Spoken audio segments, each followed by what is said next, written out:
what a welcome. Thank you very much. Ephrata starts 4-0 for the first time since '95. They have their sights set on 5-0 with Daniel Boone in town. QB Sam McCracken, look, it just lays it right in there. Angel Collazo on the other side makes it look easy. Down at the 2, McCracken can do it with his arm or legs, finishes the drive.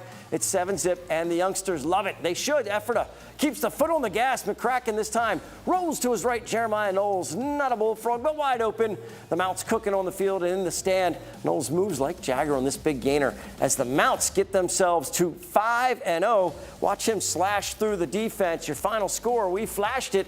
Ephrata, a big victory, 48-7. Hello, everyone, and welcome to the High School Football Frenzy. We reached the midway point of the regular season. It feels like forever waiting for the season to begin, and once it gets here, it just zooms right through.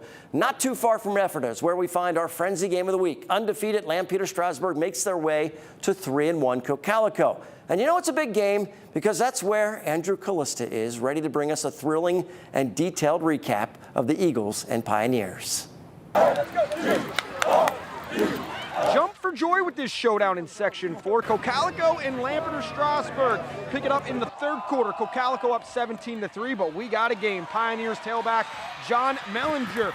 Look at the bounce, and down the sidelines he goes. He's down at the 5, but the Eagles defense stiffens. They force a field goal try. Owen Weaver says, not on my watch, with the big block, and he tells everyone at home, hello. Next LS possession, Trent Wagner drops back and puts this one in the air and on the money to Drexton Frank on the seam route. Pioneers in business once again. 2 plays later, Wagner finds Dean Herr. Easy peasy for the score, and it's 17-10 now. 8, 9, 10. Cocalico and Coach Stroll find the answer. Triple option, I can't find it, neither can the defense. Look for Aaron Longenecker. He directs traffic on his way to a 75-yard TD scamper as that makes it 24-10. And it's high fives all around at Cocalico. Give them some H2O as the Little Eagles fans are into it. You need to hold them back on the sidelines and between the hash marks. The defense mean all night, and Cocalico takes it 24-10 the final. Coach Stroll loves his trenches. Yeah, we had a big play here or there, but it was the consistent drives and the long drives taking care of the ball. And I know when we talked before, you asked what's the key, and the key was controlling the line of scrimmage, and our big boys up front did a great job up there, both sides of the ball. It's amazing. You just see a hole open up like every other play, and it's just crazy. I mean, big shout out though when we were with that field goal block. And D-line up front, making big plays on the run. I mean, it was amazing. Feels great! Cocalico looks like they are about to make a run. 2 tough opponents in the next couple weeks. It's Elko, followed by State Power. Why a missing in a Section 4 showdown. Plenty more frenzy coming up. Todd. All right, thank you, Andrew. So far, all of our highlights have featured games with undefeated teams in them. Well, let's keep the theme going with an unexpected unbeaten. It's Eastern York. The Golden Knights off to their best start in program history. 4-0 for the first time ever and aiming for 5 as they stop in Papertown. Well, the level of competition, it steps up a little bit with the Rockets at home. They strike first. Cohen Rulin connects with Carter Smith. Good for 6, and it's the first score of the game. How about the Golden Knights? Well, they're going to answer also through the air. Sophomore Quinn Bramble finds junior Zaraquez Robinson. And Eastern, well, they're hanging in there early. Spring Grove, though, well, they turn on the Jets in this one. Rulin, he's going to take the direct snap, and he likes the right side as he takes it and accelerates through and zips to the right sideline. Rockets spend a good portion of this night in the end zone. Solid effort as they deal the Knights their first setback. Here's your final score, 55-13. Stay in the York Adams. It's Susquehannock at Dover. The Eagles break 14-14. They break that 14-14 halftime tie. Garen Quillen with the carry, and he takes it around the end and through the middle. There you go. Dover's in front. Later, a possession's going to stall. So they decide what appears to be a quick kick to catch the Warriors without a return man.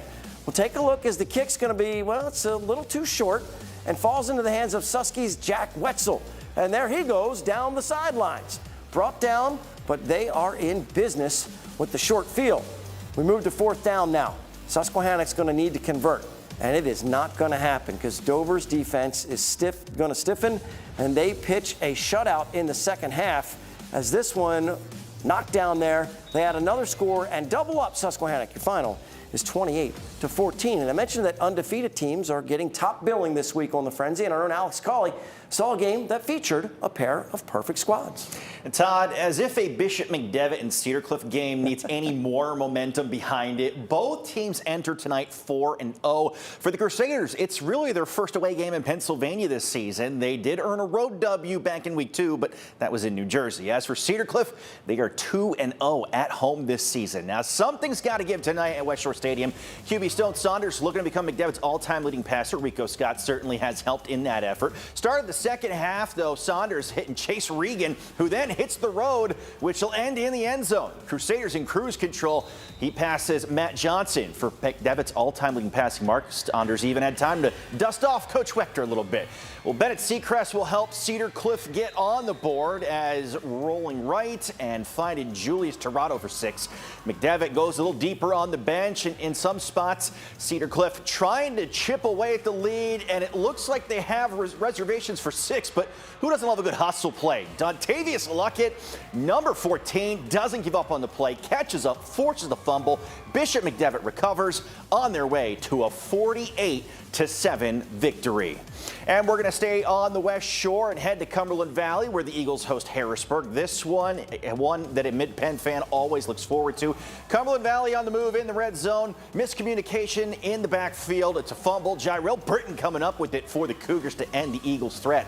Offense was at a premium early in this one. Cougars defense coming to play, though. Harrisburg bringing the pressure. Ryan Epps gets to the QB before he can escape the pocket. The Cougars offense starts to get things going in the second half. Sean Lee Jr. slinging it out to Elias Cook. The big target has some big offers, and he picks up a big first down. A few plays later, Nehemiah Ewell heading around the right side for the first points of the game. The first of many for Harrisburg, who go on to win it 42-7. From one Eagles home to another, Bermudian Springs hosting Biglerville. And you know you're in trouble when Bermudian Springs is wearing camo. Still, Landon Taylor able to skirt around the right side and pick up the first down, but the Eagles defense would stand tall. Bermudian Springs offense making quick work of the drive. Tyson Carpenter following the big fellas up front for the score. All that's left is for Bermudian Springs to run out the clock, and, well, they do a lot of running. Caden Nye taking the rock. He's going to help move the chains and the clock. The Eagles taking this one in convincing fashion, 40-0. Well, that is the end of the first quarter on the Frenzy, but still ahead. The Steamrollers have been rolling in 2023. We're going to check in on Steel High as well as Big Spring, York, Redline, and so much more coming up on the High School Football Frenzy.